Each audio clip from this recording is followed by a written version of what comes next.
Hello friends, welcome to Riya's Kitchen Vibes. ഇന്ന് ഞാനിവിടെ തയ്യാറാക്കാൻ പോകുന്നത് ഒരു കപ്പ ബിരിയാണിയാണ്. കോട്ടയം സ്പെഷ്യൽ കപ്പ ബിരിയാണി. അപ്പം നമുക്ക് നോക്കാം ഇതെങ്ങനെയാണ് തയ്യാറാക്കുന്നതെന്ന്. അതിനായിട്ട് ഞാനിവിടെ ബീഫ് എടുത്ത് വെച്ചിട്ടുണ്ട്. ഇത് 1 കിലോ ബീഫുണ്ട്. അപ്പോൾ ആദ്യം തന്നെ നമുക്ക് ഈ ബീഫ് ഒന്ന് വേവിച്ചെടുക്കണം. ബീഫ് വേവിക്കുന്നതിനായിട്ട് ഇതിലോട്ട് കുറച്ച് കറിവേപ്പില, 4 പച്ചമുളക്, 3 അല്ലി വെളുത്തുള്ളി, ഇത് വലിയ വെളുത്തുള്ളിയാണേ, അതുപോലെ ഇഞ്ചി അരിഞ്ഞത് ചേർത്ത് കൊടുക്കുക. പിന്നെ നമുക്ക് ഇതിലോട്ട് വേണ്ട പൊടികൾ, ഇത് നല്ല മുളക് പൊടിയാണ്, എരിവുള്ളത്. ഇത് 1/2 സ്പൂൺ മതി, ഒരുപാട് വേണ്ട, എരിവാകും. അതുപോലെ തന്നെ നമുക്കിത് കാശ്മീരി മുളക് വേണം, ഇത് 1/4 സ്പൂണുണ്ട്. പിന്നെ മല്ലിപ്പൊടി 1/4 സ്പൂണുണ്ട്. കുരുമുളക് പൊടി 1/2 സ്പൂണ്, മഞ്ഞൾപ്പൊടി 1/4 സ്പൂണ്. ഇതെല്ലാം കൂടെ നമുക്ക് ഈ ബീഫിലോട്ട് ഇട്ട് കൊടുക്കാം.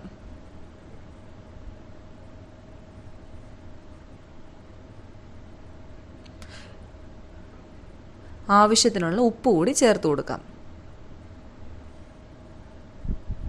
ഇത് നന്നായിട്ട് കൈ ഉപയോഗിച്ച് ഇത് മിക്സ് ചെയ്യുക. എല്ലാ കഷ്ണങ്ങളിലും മസാല എത്തുന്ന പോലെ തന്നെ മിക്സ് ചെയ്ത് കൊടുക്കുക. നമ്മളിതൊരു 20 മിനിറ്റ് വെച്ചതിന് ശേഷം മാത്രമേ, മിനിമം 20 മിനിറ്റ് വെച്ചതിന് ശേഷം മാത്രമേ നമ്മളിത് വേവിക്കാൻ പാടുള്ളൂ. പിന്നെ വേവിക്കുന്ന സമയത്ത് കുക്കറിൽ ഇതുപോലെ അങ്ങ് ഇട്ട് കൊടുത്തേച്ചാൽ മതി. എക്സ്ട്രാ വെള്ളമൊന്നും നമ്മൾ ആഡ് ചെയ്ത് കൊടുക്കണ്ട. ചൂടാവുന്ന സമയത്ത് ബീഫിൽ നിന്ന് വെള്ളം ഇറങ്ങും. ആ വെള്ളത്തിലിരുന്ന് ബീഫ് വെന്ത് കിട്ടിക്കോളും. പിന്നെ അതുപോലെ എനിക്കിപ്പോൾ ഈ കിട്ടിയേക്കുന്ന ബീഫാണെങ്കിൽ അധികം വേവുള്ളതല്ല, പെട്ടെന്ന് വെന്ത് കിട്ടുന്നതാണ്. അപ്പം നമുക്ക് കിട്ടുന്ന ബീഫിൻ്റെ അനുസരിച്ച് വെന്ത് കിട്ടുന്ന സമയവും വ്യത്യാസപ്പെട്ടിരിക്കും. അപ്പം ഞാനിതൊന്ന് വേവിച്ചെടുക്കട്ടെ.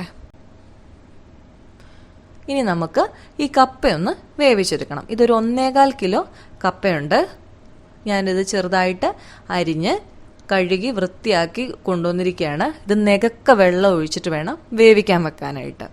ഈ വെള്ളം നമുക്ക് ഊറ്റിക്കളയേണ്ടതാണ്. അപ്പോൾ ആദ്യം തന്നെ നമുക്ക് ഇതിലോട്ട് കുറച്ച് മഞ്ഞൾപ്പൊടി ചേർത്ത് കൊടുക്കാം. ഇത് 1/4 സ്പൂൺ മഞ്ഞൾപ്പൊടിയാണേ.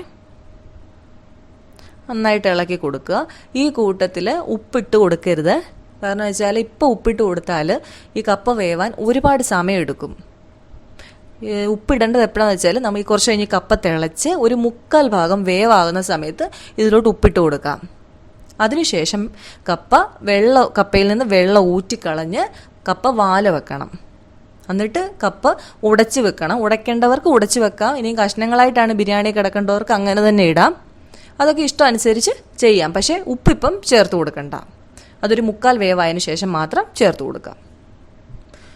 ഇനി നമുക്ക് ഈ ബിരിയാണിയിലോട്ട് ഒരു മസാല തയ്യാറാക്കി എടുക്കണം. അതിനുവേണ്ടി ഞാനൊരു പാൻ വെച്ചിട്ടുണ്ട്. പാൻ ഒന്ന് ചൂടായി വരുമ്പം നമുക്കിതിലോട്ട് കുറച്ച് വെളിച്ചെണ്ണ ഒഴിക്കാം. വെളിച്ചെണ്ണ ചൂടായിട്ടുണ്ട്. അതിലോട്ട് വെളുത്തുള്ളി ചേർത്ത് കൊടുത്തിട്ടുണ്ട്. ഒന്ന് വാടി വരുമ്പം അതിലോട്ട് നമുക്ക് പച്ചമുളകും കറിവേപ്പിലയും കൂടെ ആഡ് ചെയ്യണം.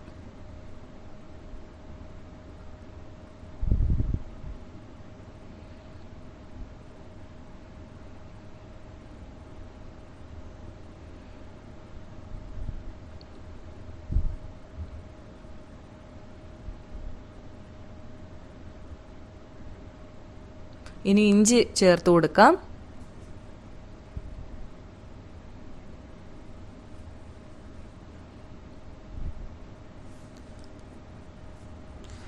ഇനി ഇഞ്ചി ഒന്ന് മൂത്ത് വരട്ടെ. മൂത്ത് വരുന്ന സമയത്ത് നമുക്കിതിലോട്ട് കുറച്ച് സവോള ചേർത്ത് കൊടുക്കണം. ഞാനിവിടെ 2 സവോളയാണ് എടുത്തേക്കുന്നത്, ചെറിയ സവോളയാണ്. അപ്പോൾ നിങ്ങൾക്ക് ഇഷ്ടമുണ്ടെങ്കിൽ കൂടുതൽ സവോള എടുക്കാം, കുറയ്ക്കണമെങ്കിൽ കുറയ്ക്കാം. അതൊക്കെ ഇഷ്ടം അനുസരിച്ച് ചെയ്യാം. സവോള അപ്പോൾ ചേർത്ത് കൊടുത്തു. ഇനി നമുക്കിതിലോട്ട് സവോളയിലോട്ട് കുറച്ച് ഉപ്പ് ചേർത്ത് കൊടുക്കണം.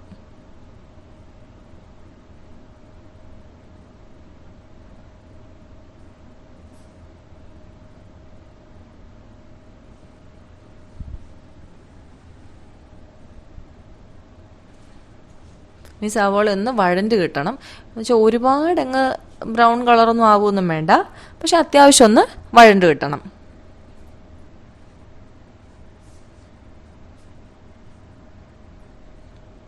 ഈ സമയത്ത് ഞാൻ അപ്പുറത്തെ അടുപ്പിൽ വേറൊരു പാൻ വെച്ചിട്ടുണ്ട്. ഇതൊരു ഓപ്ഷണൽ സ്റ്റെപ്പാണ്, നിങ്ങൾക്ക് ആവശ്യമുണ്ടെങ്കിൽ മാത്രം ചെയ്താൽ മതി. പക്ഷേ ഈ സ്റ്റെപ്പ് ചെയ്യുന്നത് നല്ലതാണ്, നല്ല ടേസ്റ്റാണ്. ഇത് ഞാൻ തേങ്ങ വറക്കാൻ വേണ്ടി വെച്ചേക്കുവാണ്. ഇങ്ങനെ ചെയ്ത് കഴിഞ്ഞാൽ നല്ല രുചിയായിരിക്കും കപ്പ ബിരിയാണിക്ക്. അപ്പം ഞാൻ അതിനകത്തോട്ട് കുറച്ച് വെളിച്ചെണ്ണ ഒഴിച്ചു കൊടുത്തിട്ടുണ്ട്. നമുക്ക് അതിലോട്ട് കുറച്ച് തേങ്ങാക്കൊത്ത് ഇട്ട് കൊടുക്കണം.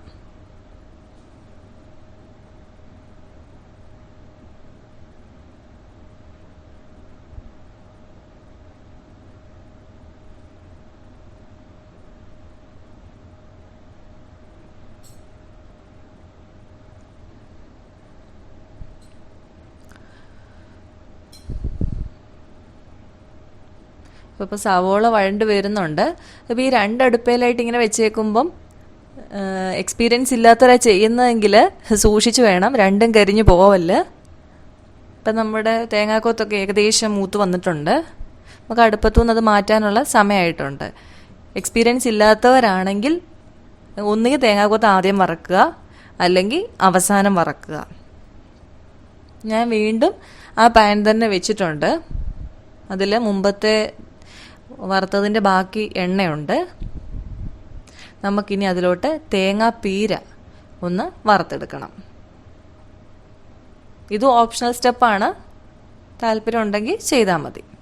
അപ്പം നമ്മൾ തേങ്ങാപ്പീര ഇട്ട് കൊടുത്തിട്ടുണ്ട്.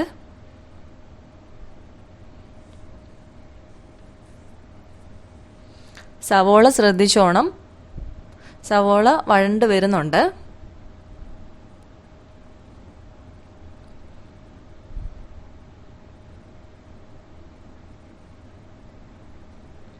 ഇനിയിപ്പോൾ നമുക്ക് പതുക്കെ സവോളയിലോട്ട് മസാലകളൊക്കെ ചേർത്ത് കൊടുക്കാം. അതിനായിട്ട് ഞാനിവിടെ 1 സ്പൂൺ കാശ്മീരി മുളക് പൊടി, 1 സ്പൂൺ മല്ലിപ്പൊടി എടുത്ത് വെച്ചിട്ടുണ്ട്. മുളകൊക്കെ നിങ്ങളുടെ ടേസ്റ്റിനനുസരിച്ചാണ് ഇടേണ്ടത്. പക്ഷേ ഓർത്തോണം, നമ്മൾ ഇതിനകത്ത് പച്ചമുളക് ഇട്ടിട്ടുണ്ട്. അതുപോലെ തന്നെ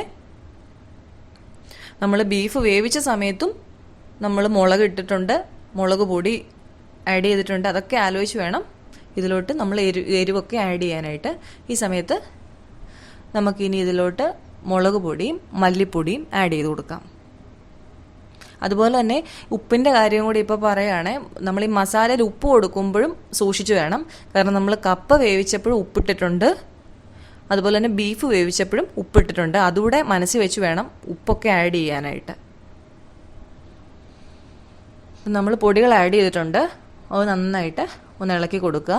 പൊടികളൊക്കെ ആഡ് ചെയ്യുമ്പം തീ കുറച്ച് വെക്കണേ, അല്ലെങ്കിൽ ഈ ചൂടെല്ലാം കൂടെ കയറിയിട്ട് നമ്മുടെ മസാല പെട്ടെന്ന് കരിഞ്ഞു പോകും. നന്നായിട്ട് മിക്സ് ചെയ്ത് കൊടുക്കുക, അതിൻ്റെ ആ പച്ചമണം ഒന്ന് മാറിപ്പോക്കോട്ടെ. ഇനി നമുക്ക് ഇതിലോട്ട് ആഡ് ചെയ്യാനുള്ളത് നാം വേവിച്ച് വെച്ചിരിക്കുന്ന ബീഫാണ്. നന്നായിട്ട് വെന്ത് കിട്ടിയിട്ടുണ്ടായിരുന്നു. ഈ ബീഫ് നമുക്ക് ഇതിലോട്ട് ഇട്ട് കൊടുക്കാം.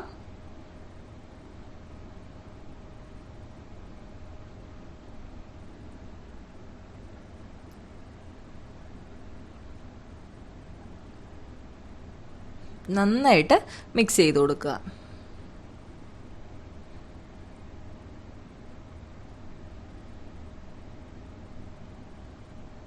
ഇനി നമുക്കിതിലോട്ട് ലേശം കുരുമുളക് പൊടി ആഡ് ചെയ്ത് കൊടുക്കാം.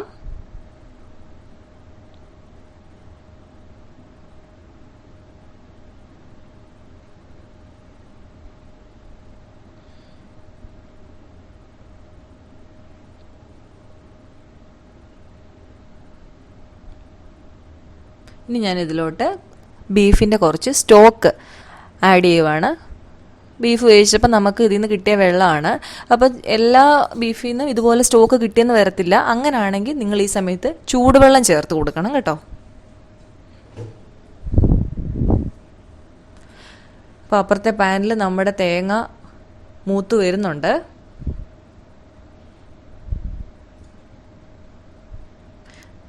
നമുക്കത് പതുക്കെ അതിൽ നിന്ന് മാറ്റാറായിട്ടുണ്ട്.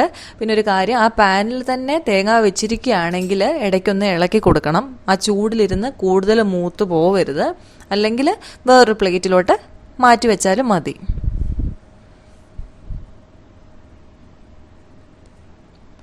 പിന്നെ ഇപ്പോൾ ആ തേങ്ങ ചിലത് മൂത്തിട്ടുണ്ട്, ചിലത് വെളുത്ത് തന്നെ കിടക്കുന്നു. കാരണം നമ്മൾ ഈ പുറത്തുനിന്ന് മേടിക്കുന്നതല്ലേ പീര, അപ്പം അത് തിരുമുന്നതിൻ്റെ പ്രശ്നമാണ്. ഇങ്ങനെ പ്രശ്നം ഉണ്ടെങ്കിൽ നിങ്ങൾ വറക്കുന്നതിന് മുമ്പേ മിക്സിയിലൊന്ന് പൊടിച്ചെടുത്താൽ മതി. അപ്പോൾ ഇങ്ങനെ പ്രശ്നം ഉണ്ടാകത്തില്ല, ഒരുപോലെ ആയി കിട്ടിക്കോളും. ഇപ്പം നമ്മൾ തേങ്ങാപ്പീരയായി. അപ്പോൾ നമ്മുടെ ബീഫ് ഇപ്പം നോക്കിയാൽ അറിയാം നന്നായിട്ട് തിളച്ചുകൊണ്ടിരിപ്പുണ്ട്. ഇനി നമുക്ക് ഇതിനകത്തോട്ട് പതുക്കെ കപ്പ ചേർത്ത് കൊടുക്കാം. ഇപ്പം ഞാൻ മുമ്പ് പറഞ്ഞ പോലെ കപ്പ ആണെങ്കിൽ നിങ്ങൾക്ക് പൊടിക്കണമെങ്കിൽ പൊടിക്കാം, ഉടച്ച് ചേർക്കണമെങ്കിൽ അങ്ങനെ ചേർക്കാം. അതിന് പീസായിട്ട് കിടക്കണമെന്നുള്ളവർ അങ്ങനെ ചെയ്യുക. ഞാൻ ഒരുപാട് ഉടച്ചിട്ടില്ല, പക്ഷേ ചെറിയ രീതിയിലൊന്ന് ഉടച്ചിട്ടുണ്ട്. കുറച്ച് കഷ്ണങ്ങൾ ഉടച്ച് ചേർത്തിട്ടുണ്ട്, കുറച്ച് കഷ്ണങ്ങളായിട്ട് തന്നെ കിടക്കുകയാണ്. ഇനി നമുക്ക് ഈ കപ്പ ഈ ബീഫിലോട്ട് നന്നായിട്ടൊന്ന് ഇളക്കി ചേർക്കണം.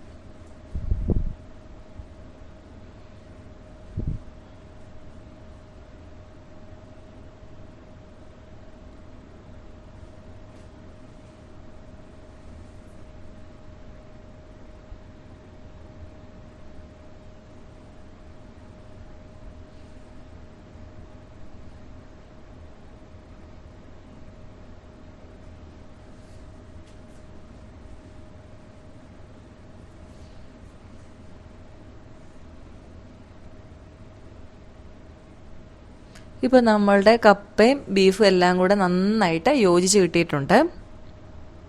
ഇപ്പം ഏകദേശം നമ്മുടെ കപ്പ ബിരിയാണി റെഡിയാണ്.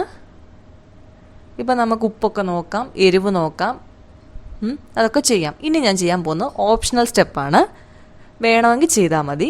ഞാനിതിലോട്ട് 2 മുട്ട പൊട്ടിച്ചൊഴിക്കുകയാണ്.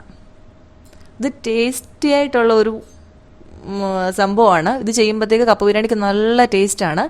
പിന്നെ എന്തെങ്കിലും ആരോഗ്യ പ്രശ്നങ്ങളോ ഇഷ്ടമില്ലായ്മയോ ഉള്ളവരിത് ചെയ്യണ്ട, പക്ഷേ സൂപ്പറാണ് ഇത് ചെയ്തു കഴിഞ്ഞാൽ.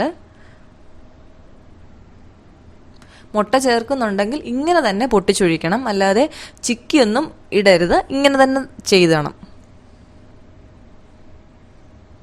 എന്നിട്ട് നന്നായിട്ട് ഇളക്കുക. ആ കപ്പയിൽ കിടന്ന് നമ്മുടെ മുട്ടയൊന്ന് വേവാനുള്ള സമയം കൊടുക്കണം.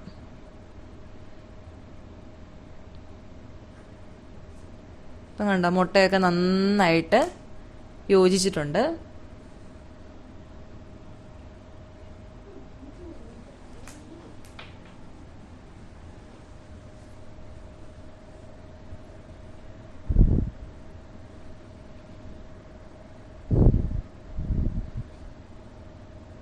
ഇനി നമുക്കിതിലോട്ട് ചേർക്കേണ്ടത് നമ്മൾ മുമ്പ് വറുത്ത് വെച്ചിരിക്കുന്ന തേങ്ങാക്കൊത്ത് ചേർത്ത് കൊടുക്കാം.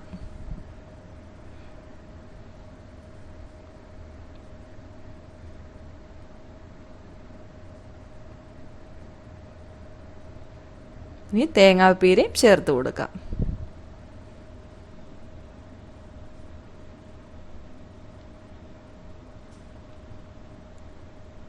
ഇപ്പോൾ ഈ മുട്ട പൊട്ടിച്ചൊഴിച്ചതും ഈ തേങ്ങാക്കൊത്തും തേങ്ങാപ്പീര ഇട്ടതും എല്ലാം ഓപ്ഷണൽ സ്റ്റെപ്പാണ്. കപ്പ ബിരിയാണിക്ക് ടേസ്റ്റ് കൂട്ടുന്ന ചില സ്റ്റെപ്പുകൾ മാത്രമാണ്. നിങ്ങൾക്ക് ഇതൊക്കെ അവോയ്ഡ് ചെയ്യണമെങ്കിൽ അവോയ്ഡ് ചെയ്യാം. അല്ലാതെ തന്നെ കപ്പ ബിരിയാണി അതിന് മുമ്പിലത്തെ സ്റ്റെപ്പ് വെച്ചിട്ട് നമുക്ക് നിർത്തിയിട്ട് കഴിക്കാവുന്നതാണ്. പക്ഷേ ഈ സ്റ്റെപ്പുകളൂടെ ചെയ്തൊന്ന് ഒരു പ്രാവശ്യം നിങ്ങളൊന്ന് നോക്കണം, പിന്നെ നിങ്ങളിങ്ങനെ ചെയ്യുള്ളൂ. അപ്പോൾ ഇത് നല്ല അടിപൊളിയായിട്ട് നമ്മുടെ കപ്പ ബിരിയാണി ആയിട്ടുണ്ട്. നന്നായിട്ട് മിക്സ് ചെയ്ത് കൊടുക്കാം. ഞാൻ ലേശം കുരുമുളക് പൊടിയും കൂടെ ചേർത്ത് കൊടുക്കുകയാണ്.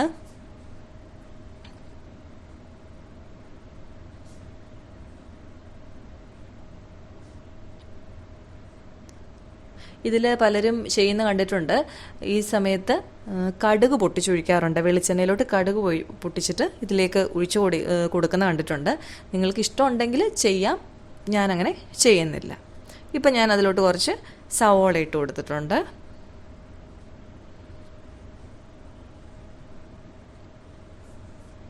നന്നായിട്ട് മിക്സ് ചെയ്ത് കൊടുക്കുക.